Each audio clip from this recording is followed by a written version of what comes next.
Hey guys, how y'all doing today? Thanks for checking out the latest podcast here with Jonathan Plum.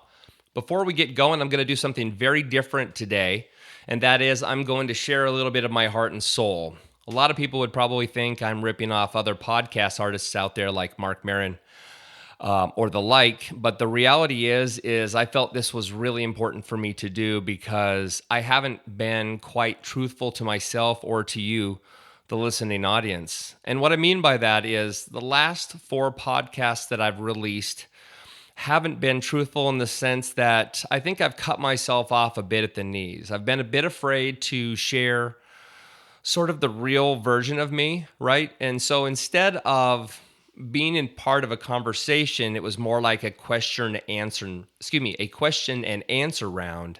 And I think it's really important to share this with you because if there are any of you left who are actually listening to this, I want you to know I'm making every effort to release the best product possible. And part of that just comes from, time and service, not knowing what you're doing, wanting to try it, wanting to make a difference, and finding and failing over and over again until you kind of hit that, right? So the reality is today, I wanted to make sure you heard this because it's not so much the new me. I'm just going to start being the real me.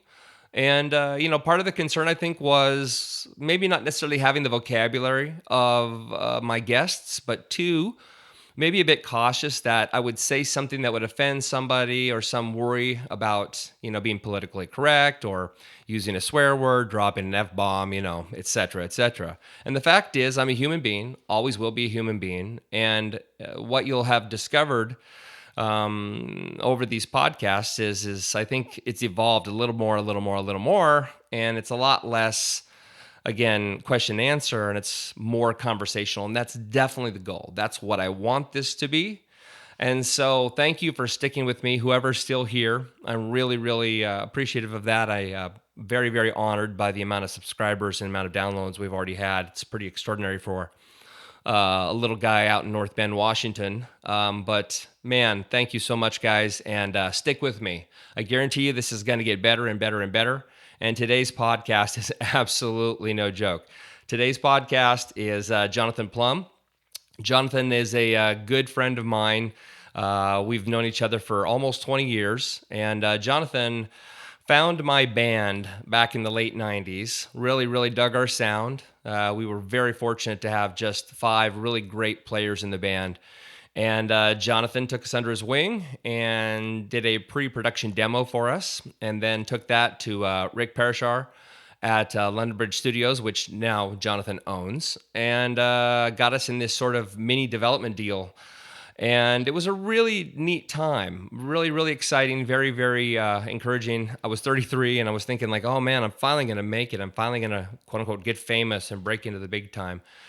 And typical of what happens to bands, that didn't occur. And mostly because we were volatile. I think really great bands, and Jonathan addresses this in the podcast, is, there's a lot of headbutting, a lot of artistic vision, and nobody seems to want to move. So what happens is you get one guy who comes in and has an idea, another guy that comes in and has an idea, and they're not only opposing viewpoints, but they are literally, different time signatures, or not. Somebody's not bending on a key signature because, a singer can't handle singing in that key. And it became a very, very frustrating thing because we had such a stupendous band. If you want to check it out, you can go onto YouTube and look up Swerve out of Seattle. We had 2 songs that we posted up there years ago, one called Sick and the other called Swollen. And for a production demo, not bad. Anyway, long story short, this podcast is not brought to you by anyone because I currently don't have a sponsor, although I will tell you that I am working on that right now, and I will be talking about that and sharing that very soon. Lastly, this podcast with Jonathan is obviously here for the fact that I love what he does. I love the music business in general. And I'm not talking about the world of the music business where everything's, sex, drugs, rock and roll. I mean, there might be cool parts about that, but I'm just talking about artistic vision. I'm talking about getting into a studio, laying down tracks, and creating something that's yours, something that's unique. And Jonathan is so good at that. He gets great tones. He's a really great guy. He's fairly priced, and he's still holding on to one of the last vestiges of the olden days, right? The studio system. And London Bridge is, man, it's a great place. An absolutely great room, great desk, great mics, great sound. Everything about it is just killer. So check them out. Head up to London Bridge. Go to londonbridge.com. London Bridge, I believe. London Bridge Studio. And then also check out jonathanplum.com, and you can see his discography. And so check out this podcast. I think it's really killer, and it's a lot of fun, and he makes me laugh. So there you go. Rock and roll.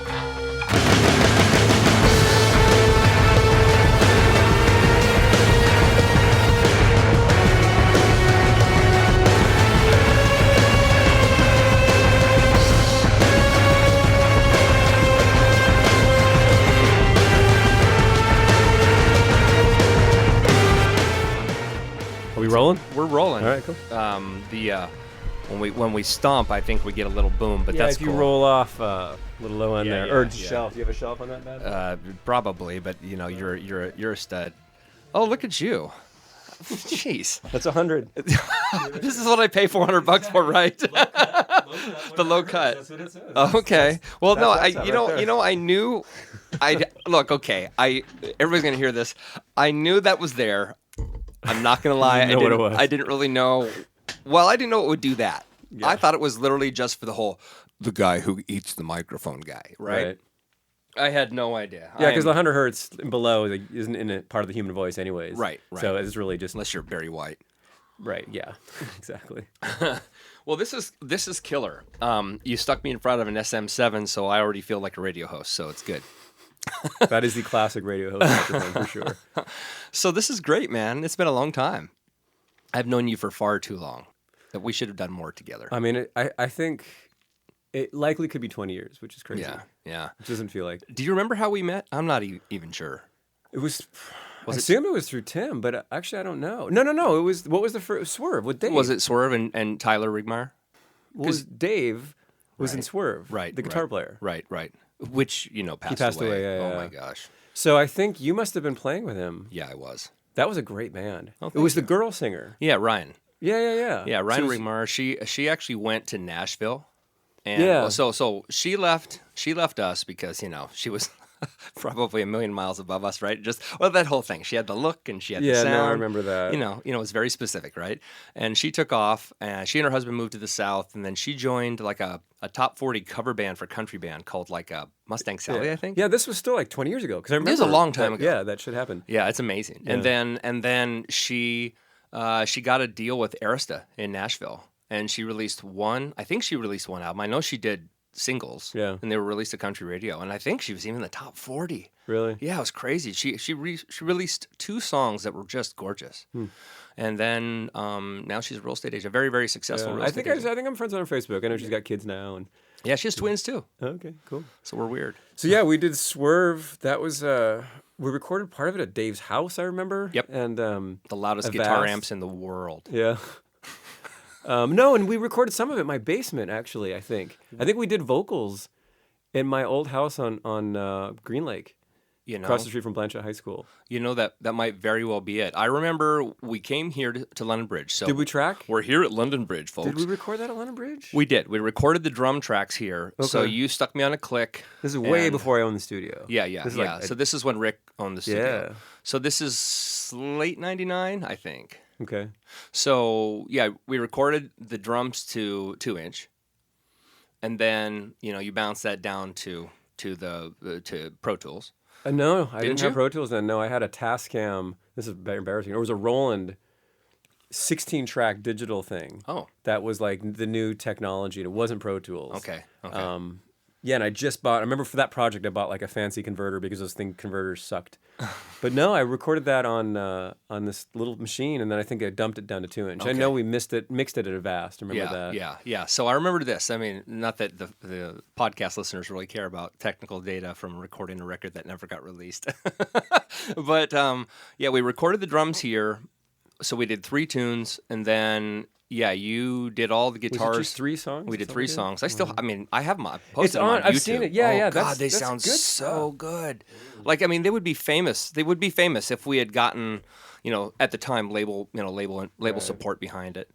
And then we did the rest at Dave's house and your place, and I think you guys did a couple of pickup vocals at Ryan's house or something like that in her living room. Can't remember.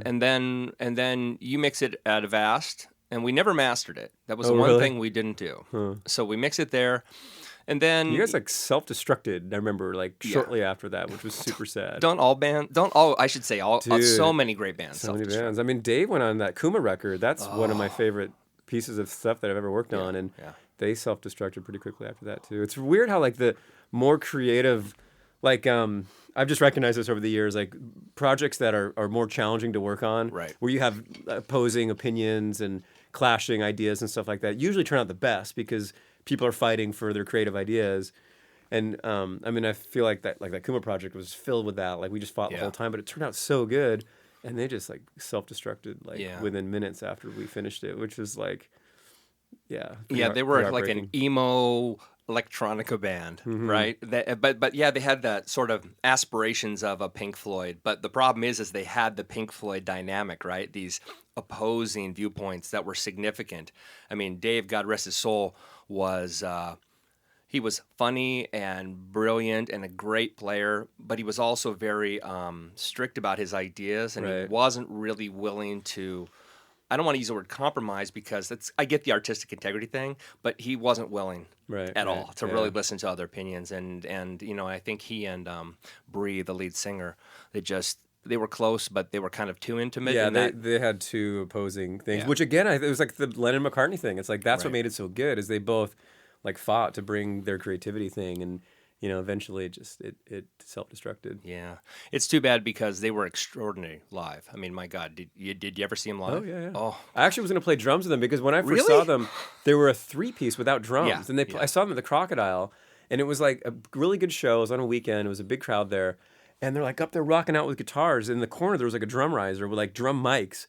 But there was no drummer, but there was like drum machines playing, and it was just weird. It was like you could see a drummer back there, but there wasn't one there. And so when I started working with them, I was like, you guys should get a drummer. Yeah, and you're a great drummer. You should have totally done it. No, I'm not a great drummer. But I told them I would do it, and I actually started like practicing, but then they found Aaron. Oh, is that his name? I want to say Corey, but Corey was the keyboard player. Maybe Corey, you're right. Corey was the keyboard guy. Yeah. Yeah, no, the drummer's name is Aaron. I should know his last name. Actually, he's been around a little bit. He's an amazing drummer. Yeah.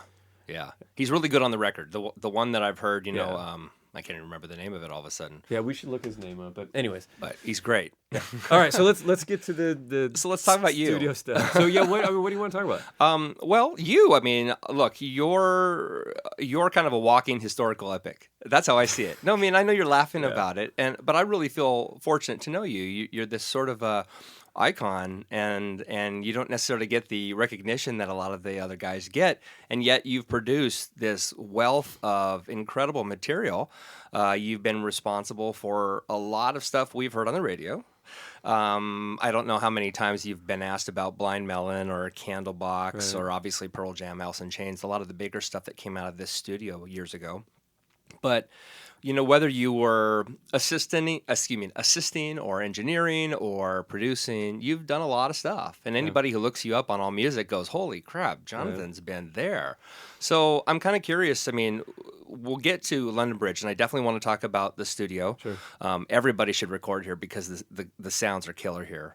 The desk is killer here. If anybody knows anything about music, they know about Neve consoles, and we want to talk about that today.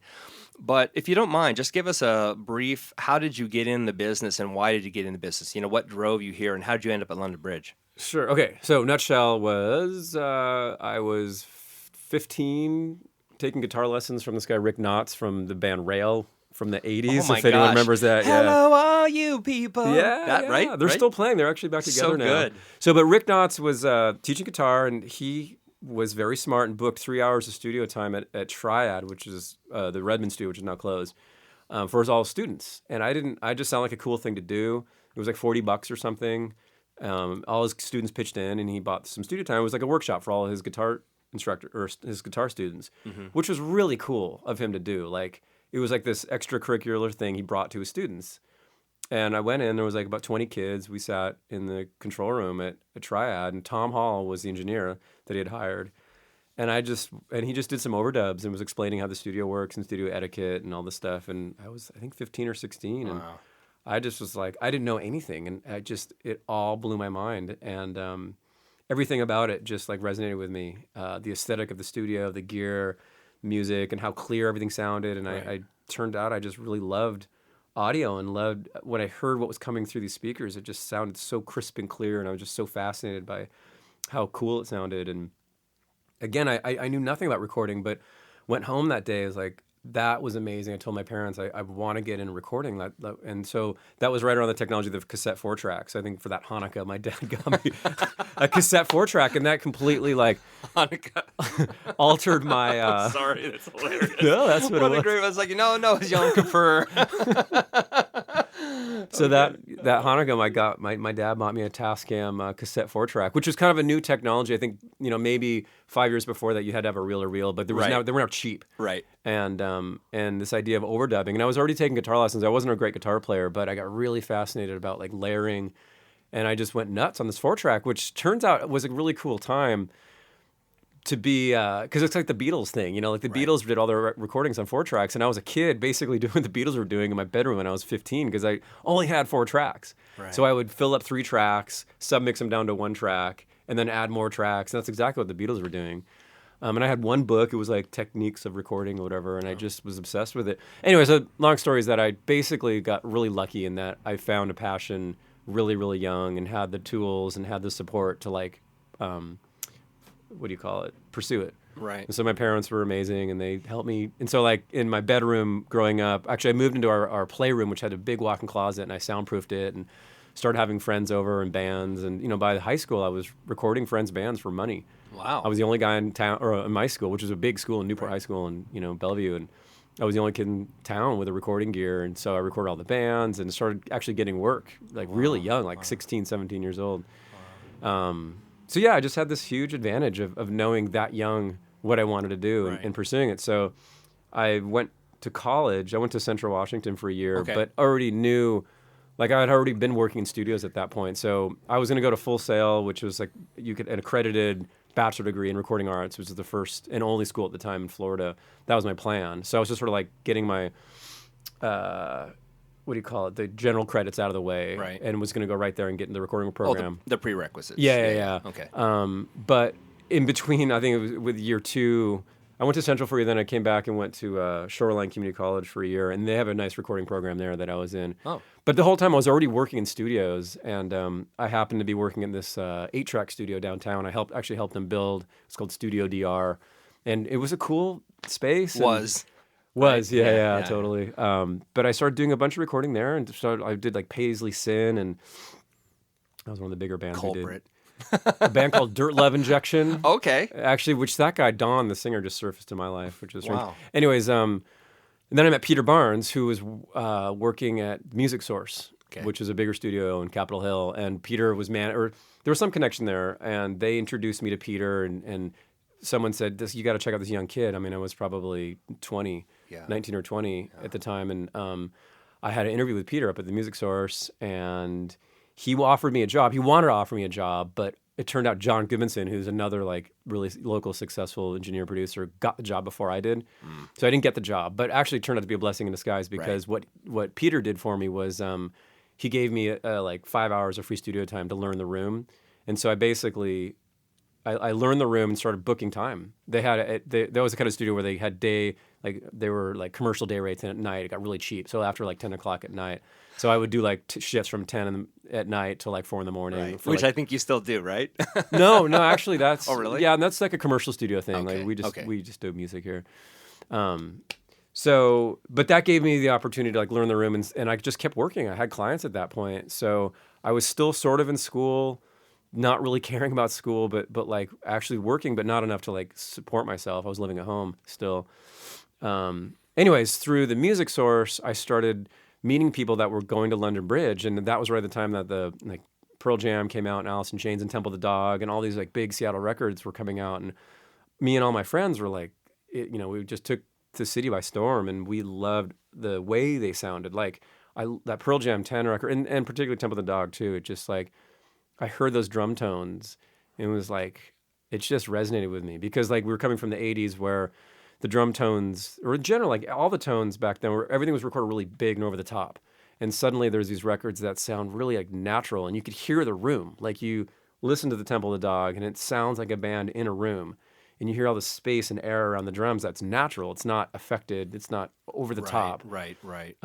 It's honest, and I just felt like there was an honesty about that recording that just felt exciting, and I don't know. It's just like that's what's up. I mean, that's such a hip sound, and it just happened to be on London Bridge, so I got really interested in London Bridge because I saw the name on the record and had some friends that had worked there. And anyways, eventually I'd gotten word through the community that they were looking for an assistant engineer. And turned out I knew 5 or 6 people that were working, and I knew like the owner's girlfriend. I'd worked with her a little bit just by chance. So like I just hit all those people up and was like, I want to work there. How do I work there? Wow. And I got the application, filled it out. And I think the owner heard enough about me through all these connections that I'd made that he, took an interview with me, and we met, and yeah, he hired me. Was that Rick or Raj? That was Rick Parashar. Wow. So Rick and Raj had built the studio. And so this is in like, I think 90 or maybe 91.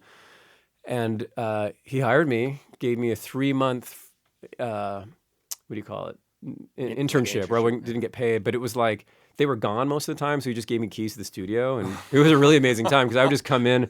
I like just took it like a full-time job. I just got up in the morning, came to the studio. Cut your teeth. Actually, I would go to school in the morning. I'd go to Shoreline Community College in the school, and then by the afternoon I was here putting up Pearl Jam reels because they had all the reels back then for the Pearl Jam record, and I'd put the reels up and practice mixing on Pearl Jam 10. No way. I mean, that's how one way I learned the studio. So you heard all the cool stuff that's on tape that's never been heard by anybody as well, like all the in-betweens and all the outtakes. Yeah, I guess so, yeah. Second takes, etc. Yeah. It was a pretty special time. And then, from that point on, he hired me, and I was basically, it was Rick and me. We good? Yeah. Okay, cool. Yeah. Sorry. Go ahead and say that again. Yeah. So he hired me, and this is like 1991, and Rick's career was just launching. He just finished Pearl Jam 10, and he just did this Love on Ice record, which was a really cool record. So the way that they ran the studio was just Rick. There was no staff or anything. So it was basically Rick and me doing everything. Yeah. I mean, it's so different now, but that's how it was back then. And we could talk a lot about how the studio world has changed. Whatever you want to share, man. But back then it was like, to make a recording, you had to be in a studio with the reel-to-reels and stuff. You couldn't really to make a professional studio, like you could go home in a 4-track, but that shit didn't sound, Right. So sound like crap. Yeah. So it was demo stuff. Yeah. So to make a real recording, you had to come in a studio, and there wasn't this option of like going home and working on it at home kind of thing. So back then, bands were booking, a week to a month to 2 months. For record deals, record label projects, it was 2-month projects. Wow. And they're paying by the day. The labels are paying by the day, or by the project. By the day usually. Wow. But I came to London Bridge right at the time when I think they'd really transitioned out of sort of being like a local commercial studio to being like a major national, only doing label stuff. So right as I got here, he kind of was like. Rick Parashar, the owner and producer, was kind of doing some small kind of weekend gigs, but really it was like I'd look at the calendar, it was like 2 weeks for Alice in Chains and a month and a half for Blind Melon. Like that was what was on the calendar when I got there. Oh my God. And so from that point on, it was like the calendar just got filled up in blocks of like Alice in Chains and Pearl Jam and Blind Melon and Jesus Christ, Zakk Wylde, Pride and Glory. Oh, that's right. You did the Pride and Glory stuff. Yeah, and like Sweaty Nipples was in there, and the Candlebox was in there. So it was just like, it was just the right time, right place. And Rick really took me under his wing, and he maybe different than maybe like LA studios, because in the LA studio there's like a really defined chain of command, and there's this ladder that you climb, you start in the tape library, and Right. But here was none of that. It was like it was just Rick and I, and he was really training me so that I could do his job so he could leave. Oh. Because he was working, 12, 16-hour days. Sure. So he basically trained me to kind of do what he was doing so he could like set me up. He'd come in and work for 6 to 8 hours, then leave for another 4 or 5 hours and have me do like bass punch-ins and all this stuff. So it was a super unique and cool opportunity for me to like directly get, hands-on training from this guy that basically wanted me to get up to speed to where he could sort of step away. Wow. And so we developed this relationship, Rick and I, where he encouraged me to get creative and have a voice in the recording process, which is different. Like in LA, an assistant would never have that opportunity, but Rick really like gave me space to like, what do you think of that? And he kind of like trained me through that way, like listen to this vocal, tell me what you think could be better. And so you jumped from, I mean, obviously you'd done, in a sense, on the job training, but that you'd done that at home as far as learning how to run a desk, etc. So by the time you were working with Rick, I mean, he was just pushing you right up to being a producer. Basically, you became a second producer, an assistant producer. I mean, it was kind of became everything. I mean, it was a really big crash course for me because I had learned sort of like total DIY at that point. I just did everything on my own. There was no like internet at the time, so I didn't have like these blogs or things to watch. All I had was a book. And no one really trained me. I was totally self-taught. Ears. You had your ears, right? Yeah, I mean, I had, that we talked about the cassette 4-track at home, and I eventually had like a little 8-channel board with like 4-band EQ. And that's all I did in high school. I had no girlfriends and, like literally like. So you're lucky to be married and have a child is what you're telling me. But that's, again, I just was really lucky because I had that passion, like a true, career passion at such a young age. And I spent countless hours in my bedroom, with like some real gear and figured out EQ curves and what made sense. And so I was really lucky like that. So by the time I got here, I already had like a sound, like I had already developed for my own sound. So Rick, but I didn't know anything about how the industry worked. I didn't know how really records were made. I knew how to like get cool sounds, but I had no idea how producers interacted with bands. In fact, I didn't even know what a producer did. Right. Until I got here, and I had never seen. I mean, Seattle's kind of weird because it's a DIY town, and there's very few producers that kind of work like the LA scene. Where in LA, like people are working for record labels, and the producer is responsible to make the record label happy. So that's kind of the dynamic. Where in Seattle, it's like most studio engineers and producers are more just a product or there for help the band. Right. You're a fiduciary. You take care of the band's needs, not the label's exactly. needs. So Rick was more of a guy that had learned to work with the labels and keep the labels happy and integrate, what the label wanted and what the band needed. And I got here and I didn't know any of that stuff, and I just watched him work, and I realized, what he was doing was he would meet, he'd get the band's demos and he'd sit at home and listen to them, make notes, and then meet with the band and suggest changes. And I was just like, wow, I didn't know you could even do that. Or, and he got into listening to the like drum patterns and hearing like when bass drum wasn't matching up with the bass guitar. Right. Had this broader sense of how the music could be better. Right. Make it a more cohesive rhythm track. Yeah. And that was, I got it, but I didn't know that you could do that. I mean, I didn't even know that was part of the job, but I really like loved the idea. And again, what Rick did for me was like, I started just shadowing him on everything. He would get demos for the next project, and I'd sit with him in his bedroom and listen. We'd listen and make notes together, and I would go to rehearsal with him, and he'd listen to him communicate with the band and make changes, and he would start to allow me to suggest changes. So it was fucking cool, man. I mean, I just got really, really lucky. And eventually, that relationship, I mean, we really, we had like a decade of working together, and it got to the point later where I started producing my own stuff, and he gave me access to his ear. So I would go out in the world and find bands and start producing them. And I could go back, I'd meet him in his house and play him what I was doing. And he would make suggestions. And it was fucking cool. I mean, we helped that band Fighting Machinists got signed to Interscope. Yeah, I remember that. Yeah. Fighting In fact, Machinists. I have a T tattoo from Whatever happened to those guys? It's just like every other band that go away, right? Well, they got signed to Interscope. Right. But it was right at the end of like the Interscope's heyday where they got bought out by Seagram's, they went, at the time, they were like the biggest, coolest indie label. But they got bought out by corporate, and they started acting corporate, and they basically shelved the record, wouldn't release it because it didn't have a hit after they promised that they didn't expect a hit. Right. But I've heard that record, and it's really good.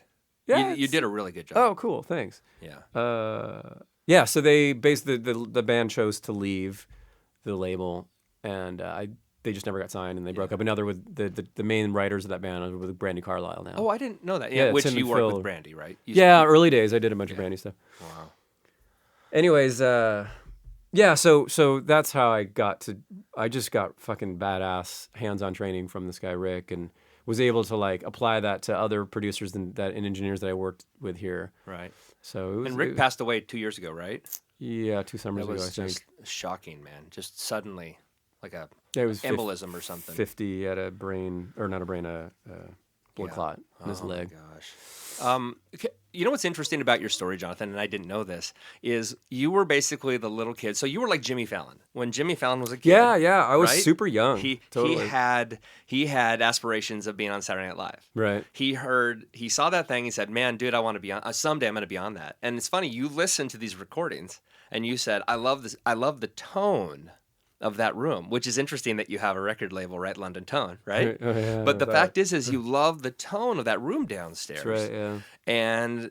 And somehow lovely, beautiful luck plays in, and you're sitting in the room, the very room you desired to be in. So you got your Saturday Night Live. You're totally on your stage. I mean, now you own it. That's right, yeah. I mean, it's all like a dream come true. Like, it's, my 18-year-old, it just is unbelievable, like, what happened. Yeah. So, yeah, I'm really, really lucky and fortunate, Yeah. Going back to some of the recordings you've done, what can you give us a first experience account of what it was like to sit in a room with one of these bands, one of these sort of well-known bands, and pick one that you worked on, like the Blind Melon record, for example. What was it like in the early days? Did you recognize, for example, let's go to Blind Melon. Did you recognize that this was going to be something? Was Shannon all he was cracked up to be before he passed away? What was that whole experience like? Because I'd love to know sort of what preliminary record release, how that felt to be in the room. Well, if it was from my perspective, so remember I was really, really young. Yeah. And I was just so excited and learning. Ago. Yeah.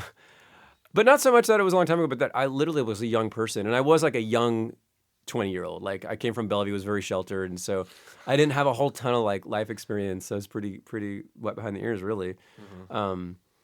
So I just basically got dropped into like major record label production, and crazy. This band came in, and Rick's career just launched into this like A-list guy. So he was getting all these huge offers, and we knew about Blind Melon because Shannon had sung backups on Guns N' Roses, so we knew this was a Guns N' Roses connection. So we kind of looked at it like, well, this is like a Guns N' Roses band, and that kind of made sense for Rick. But they kind of had this like hippie jam thing too. Yeah, and very much.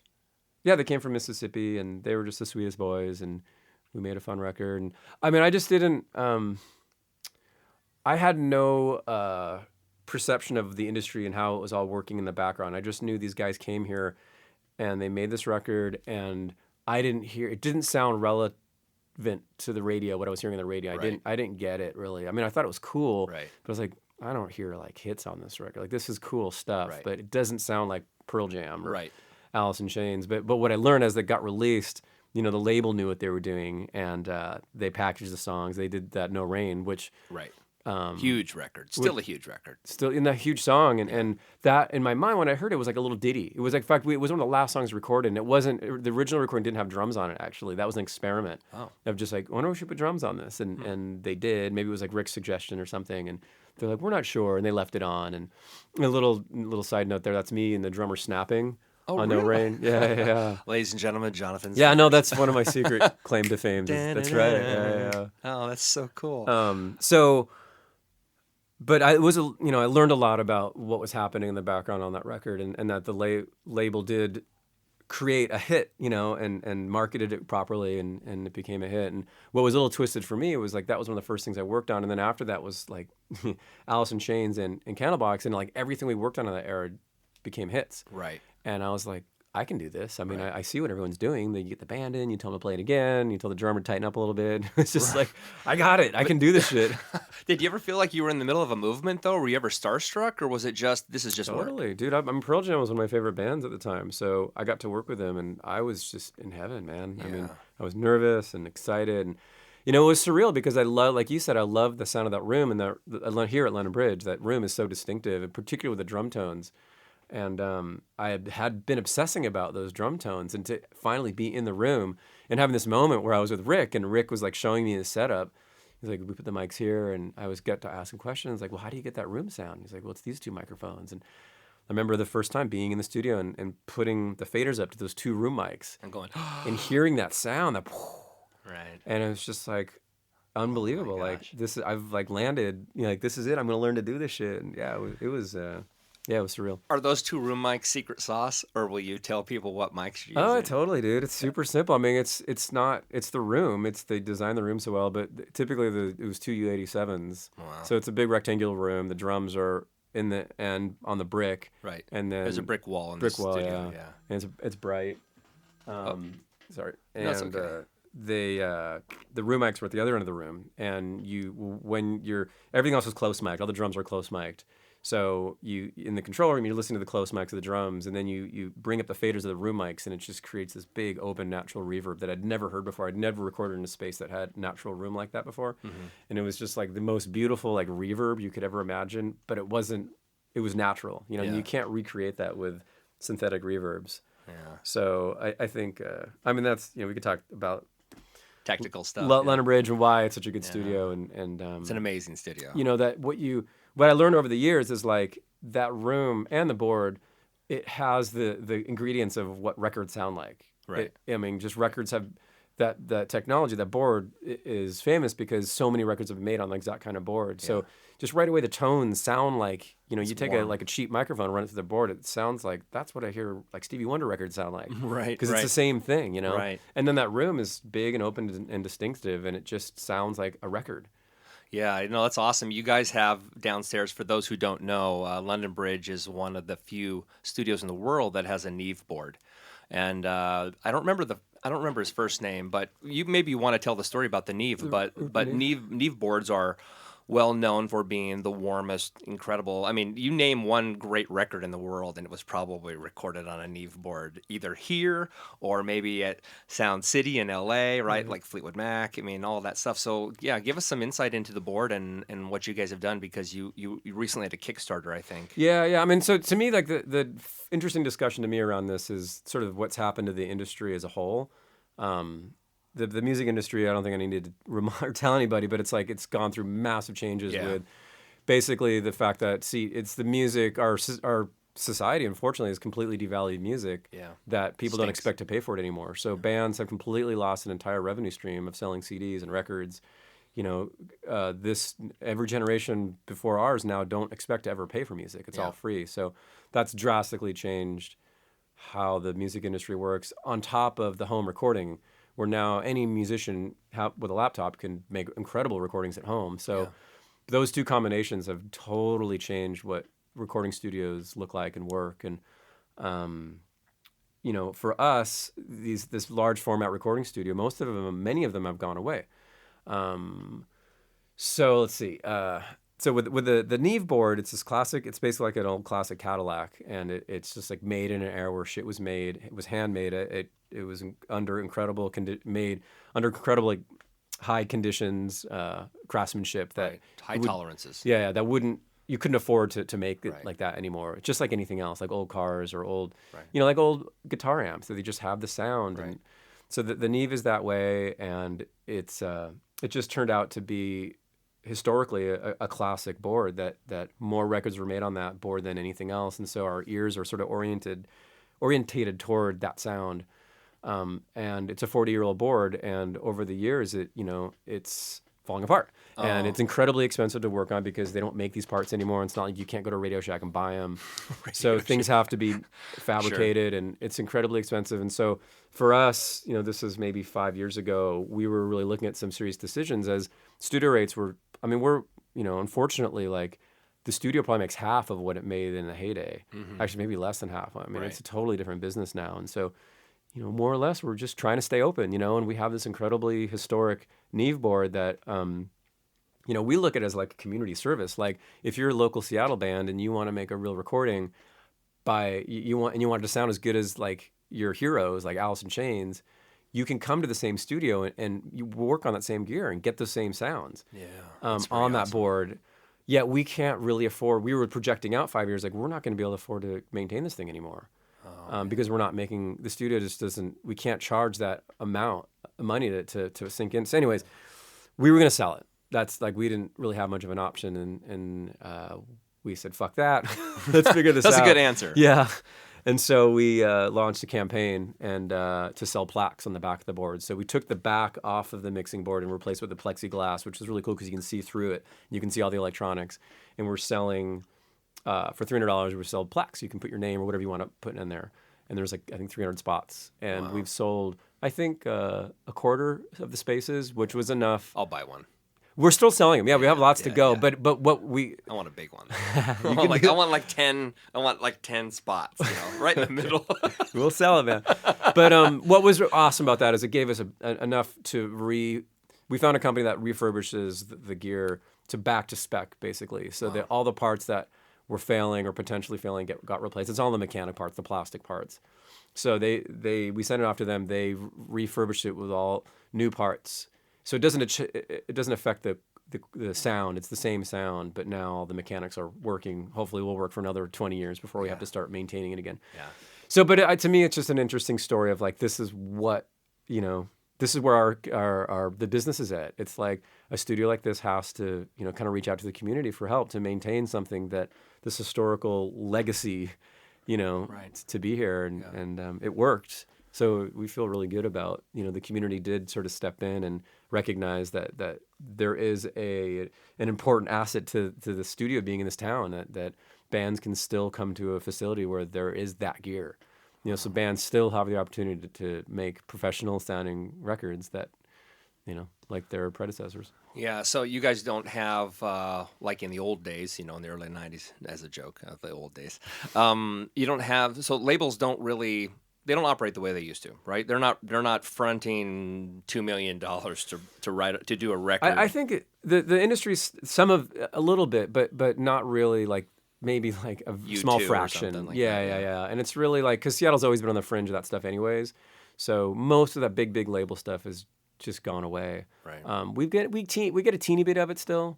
But I think the more norm now is a mid to small label funding a project where teeny budgets, like a fraction of what the budgets used to be. And bands everyone's had to get really clever and figure out how to like extend budgets. So it's really normal now where a band would, like even a major label band might book minimal time in a big studio and then find a smaller studio to do vocals or something like that. Right. And that's just smart, Yeah. So, now like a week-long booking is pretty major for us, but sadly, it's rare. Yeah. Right? I mean, it's also cool too. I mean, it's a great time for bands. I mean, you have such flexibility and access to a place like this. If you think about it, the labels dropping out the way they've dropped out, it allows the little guy to come in and say, hey, I want to work with Jonathan Blum. I want to work in London Bridge. I want to sound like my heroes. Yeah, it's incredible. It's an amazing time to be a musician, minus maybe the expectation of making money, but right. But if you want to make a recording and, it's with all the home gear and the technology and everything, it's a good time for sure. So how did this end up in your hands? I mean, what was the catalyst that bounced London Bridge into the hands of you three? Okay, so just quick back history. I worked here I was basically the house engineer and then kind of got promoted to sort of Rick's personal engineer for a decade. I was here for 10 years. This was just my home, I came here every single day for 10 years. Wow. Had no friends. I'm sorry again. But you are married with a child, so we're good. We're good. So, and eventually that whole thing, like I got to the point where I broke out on my own. I had my own clients and I left. And I started working. I built my own little home studio, but I would still book London Bridge kind of, to do like with your band. Right. That was a classic. My band was awesome, by the way. Yeah, they were. Yeah. But that was a new generation of recording, in fact. That's like, I felt like I was sort of on the forefront. I mean, I was on the forefront of that, where because we had this home technology now, we didn't have to be here the entire time. So you guys maybe had like a couple grand to make a recording, which that back in the day for labels would be like, that'd be about a day of studio time. Yeah. But I was able to take, maybe you guys had $5,000. I don't remember what it was. I think it was like $5,500. Okay. Like I don't remember. Yeah. So like, what can we do? Well, like let's book one day at Lennon Bridge and then we'll go back to the house and do vocals. And so, but that is that's how records are made now, like we were sort of forging a new thing at the time. Yeah. Anyways, where am I going with this? Why? How'd you end up with? Yeah, so eventually, with that technology, I was able to leave, and I was able to sort of start my own little home studio. But I would still book big studios. Continued doing that for I think about 6 years, where I just had my own little home place, but would continue for projects to go to like Ironwood and all these other big studios. And eventually, Rick and Raj, the owners, their 20-year lease was up, and Rick's career had kind of reached a point and was sort of Nickelback. Yeah, and he was kind of like interested in retiring, and, Right. and the studio was kind of sitting here a lot, and they wanted to sell it, but again, it was at the time where studios were already closing. Like it was already a really hard time for studios like that. So the old owners came up with this idea of having me and this other guy, Geoff, who was kind of my predecessor. He's a Bob Lang, wasn't he? He started here. I hired him as an assistant. Okay. He was, in fact, during the era that I was here at London Bridge, it was just Rick and I, and maybe like 4 or 5 years into it, I was getting really burnt out. We were really busy, and I begged Rick to help hire an assistant. So he let me hire somebody, and I hired Geoff Ott. Wow. He was sort of my assistant for like several years. Yeah, he's great. So he worked here for, 4 or 5 years. Then we both left, and Rick and Raj had the idea of selling the studio to Geoff and me. They approached us. It was their idea. They said, we think you should buy the studio. And I had no interest in owning a studio. Like I wanted to be a music producer. Right. I wanted to book studios, but I didn't want to run a studio. That was not part of my plan. But we looked at what, we both, Geoff and I both recognized how much we loved the studio and how much when we worked, the opportunities that we had to work here, it always sounded better. Every record that we did that came through these doors sounded better. I mean, it's just a fact. Like I've recorded in every studio in town, and I mean, maybe a combination of me knowing the studio so well, but there's something about that room and that board that's so special. And anyways, Geoff and I looked at the scenario of us owning it and just recognized if we had access to a studio like that and having our name associated as a producer to London Bridge was going to be good. So we borrowed money from our parents, and gosh, really? I was wondering how you did it. Yeah. I mean, literally, like took out like home loans and like figured it out. Wow. Both of us, and it was super scary. It was at a scary time when we knew studios were closing, but we also knew that again, that room was one of a million, and that board is one of a million, and I always figured there'd be bands that want to record in a famous, amazing space like that, and. My business model, I thought what we would do, because it was off the local scene for so long, because Rick was running as a private studio at that point. I just figured we'd buy it. I'd call up every studio in town, or every producer in town, because he knew all of them. I was like, guess what? I own London Bridge now. I'm going to give you like great rates. You should come up here. I know you want to be here. Right. And we did that. And I they offered. Came. No, they didn't. I mean, I offered. Terrible. I called almost every producer in town and offered him a free day. Oh my gosh. Just to like learn the room, and I just figured everyone would snap at it. But what it is, and I get it, is like people are comfortable with what they're comfortable with. Sure. And many producers had their thing, and that was working for them. So some people came up, like Jack Endino is a kind of a good example of like, I just felt like Jack Endino, who's like a local grunge legend. Right, he's a legend. Yeah. I was like, dude, you need to make recordings at London Bridge. Like this just needs to happen. He'd never been here before, and he was just like, dude, I've got why do I need to go up there? I have my thing down. And eventually I got him in here, and he had a great time. And doesn't he do a lot of stuff at Avast, or does he have his own studio? No, he took over Soundhouse. Oh, which is, okay. Yeah. Okay. But anyways, it ended up being a lot more challenging than I thought. Some people came up, but really it turned out the business needed to come from Geoff and me, and that's the beginning of learning how to run a business. Right. And we just fucking learned on the fly and figured it out, and had lots of scary months, and yeah, but people recognize passion. I mean, so what's interesting about this, Jonathan, is my podcast is about passion and purpose, right? Okay. It's about people like you who do this extraordinary thing, and then where are they going, right? It's really what it's about.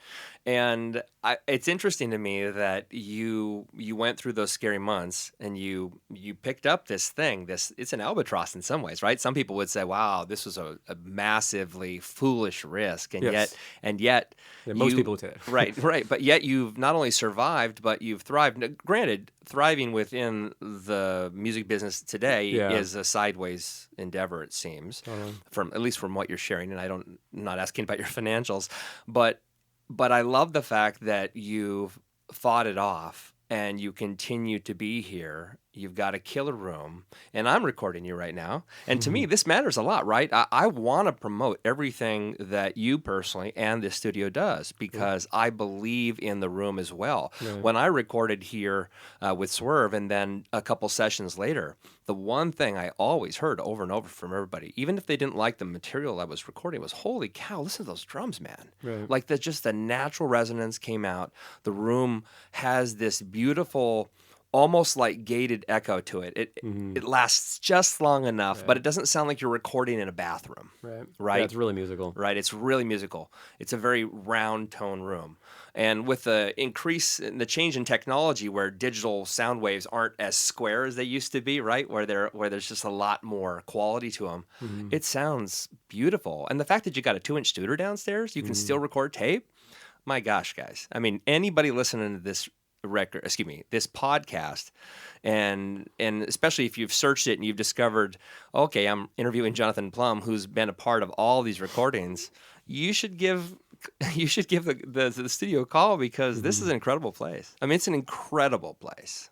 I know enough gushing, but so what's next for you guys here? And do you see your path going in different directions? Are you doing more commercial work? What's happening? Well, I mean, I liked what you talked about, the passion thing. Yeah. And I do Let's feel go back. like, we'll back and forth at the same time. All good. It just seems like, the industry's been super, super tough. And honestly, like, we've had scary, rough months, and we're figuring it out. And it's continued to change. I mean, it's the Wild West, basically. And fortunately, we've remained just passionate and excited about the room. And I think with the combination of the legacy and the room and how much love we have to be here and for our own careers and the music, like, we're the luckiest guys in the earth, really. Yeah. And we've never lost sight of that, fortunately.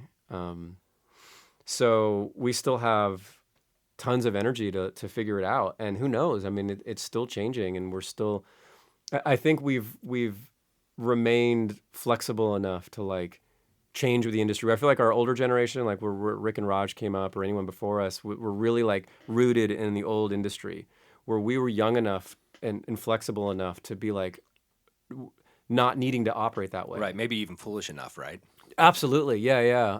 Take the chance. And or maybe stupid enough. A combination. No, I like foolish better, because you know better. You just do it anyway. Well, right? It was, it was all. Well, anyways. Yeah, no. I'm just picking on you. Because I can look at your eyes and watch you go, oh, come on, dude. No, it's true. But where was I going with this? I just feel like we're fortunate enough that, like, I think if we were in LA, we might have been forced to operate in a different way.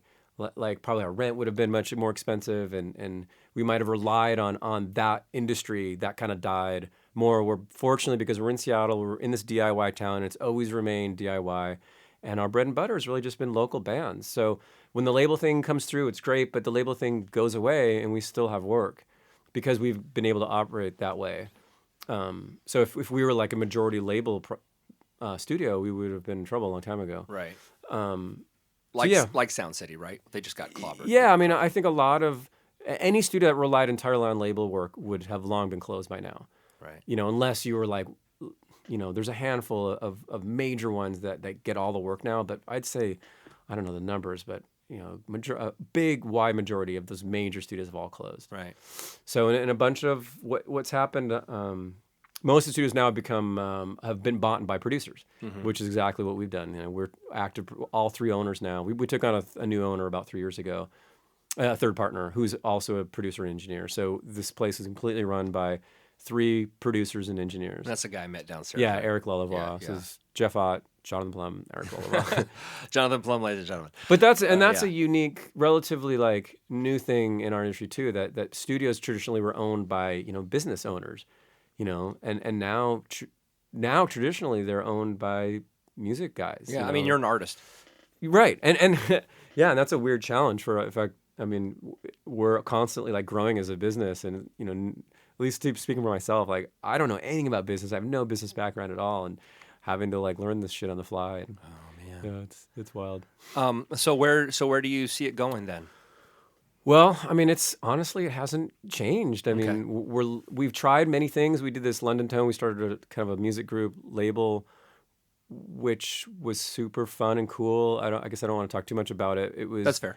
Kind of an attempt to fill in. We knew we had some downtime in the studio. We wanted to fill it in a productive way and in a helpful way, in a reach out community kind of way. And we did offer. Basically, we found sign bands. Right. That sort of a grassroots record label. Yeah, and put out a handful of things that, basically cost nothing to the band, and filled in some dead time and gave us an opportunity to, so like, there's a lot of bands that I would love to record that just don't have a budget to record at all. Right. So we figured a way like, well, if I can record them, and yet we'll still have some, like, get some back end in case something happens.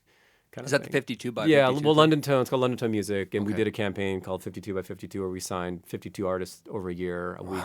Yeah, so cool. But that's cool. No, it shows you care. I mean, you actually do care. It was a big community thing, where we really like helped bring opportunities to a whole bunch of bands that would have never had the opportunity to come to London Bridge, and we shared everything 50-50 with the band, and it was a shit ton of work, and we basically created a community around it, and yeah, it was super cool. It was kind of an ecosystem thing. It's like, basically, like, that's what we have to look at the studio business now, is like an ecosystem, and we don't just get money from bands booking time. Like, we have to do all these other things to try to supplement.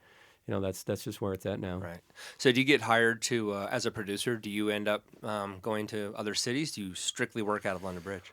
Well, I prefer to work out of here, but sometimes if the studio's too booked, I can't. I'll have to go somewhere else. Or occasionally, like, a client really wants me to go somewhere else. So yeah, I'll do that. But of course, I'd rather be here, both just to bring the business in, and it's my home, Sure. No, I understand that. I just wondered if you do a lot of production work that doesn't necessarily entail, working in London Bridge, right? Somebody saying, "Hey, man, I want that quote unquote Jonathan Plum sound," but you got to come to New York, Yeah, a little bit. I mean, not less these days, but yeah, that's happened. That's cool. So I know you got to get going, but I'm curious, if you don't mind, what's a couple of records you loved doing, being a part of, whether they were famous or not? Just cool little things you've done, participated in. You don't have to talk about my band, but no, I'm curious. What did you really love working on? God, I mean, there's just so many eras of stuff. I mean, I'll say from the early era, like the Pearl Jam or the Blind Melon was especially cool because they were such nice guys, and like they became my friends. Right. And it felt, that's what my life was like back then in my 20s, was I didn't really have friends because I was at the studio literally every day for like 16 hours a day. So the bands that came in became my like community. So for that couple months that Blind Melon was in, we became this unit, and it was just really warm and fun. And awesome. In fact, the bass player, Brad Smith, joined my band. I had a band at the time called Captain Howdy, and my singer played bass. And Captain Howdy. He temporarily joined our band just because he had finished the recording. He was bored and he wanted to be active. Sure. We actually played a show I have a poster of it downstairs. We played a show with Blind Melon at the Rock Candy. Oh my gosh. So it was the lineup club. was Captain Howdy, my band, and then Green Apple Quickstep, and then Blind Melon headlined that night, and Brad from Blind Melon played bass with us. Okay, I thought you were gonna say Love Battery for a second. It might have been no, maybe it was Love Brother 9, or I can't remember, one of those. It's downstairs. We can right. Anyway, so that was the early era stuff. The later era stuff. I mean, we were talking about the Fighting Machinist. Fighting Machinist. Actually, that Kuma record, that's maybe a better connection with you. That was 2005, man. It's a long time ago. Yeah. And I don't think we came to London Bridge for that record, actually. I think we did it at Bob Lang's. The drums were done at Bob Lang's. Mixed it mixed it Electric Hitty. Okay. But I don't know. That was. I should talk about London Bridge. No. Well, what have you done here lately? I mean, anything cool that you're working on currently that you want to spread out there to the masses, people to know about? Yeah. It's coming. Yeah. Okay, let me think about that. Well, so I've been working with a band. You have to edit this part out where I can't remember the band's name. Wait a minute. Space. Don't talk. I don't know. I mean, lately I've had some cool stuff. I worked with Mary Lambert. She was. I'm gonna totally leave that in. I am gonna leave it in. You watch. There's too many to think of. There is. So nobody's gonna know which band you're talking about. So it's okay. Mary Lambert. She sang on Macklemore's Same Love song. Yeah.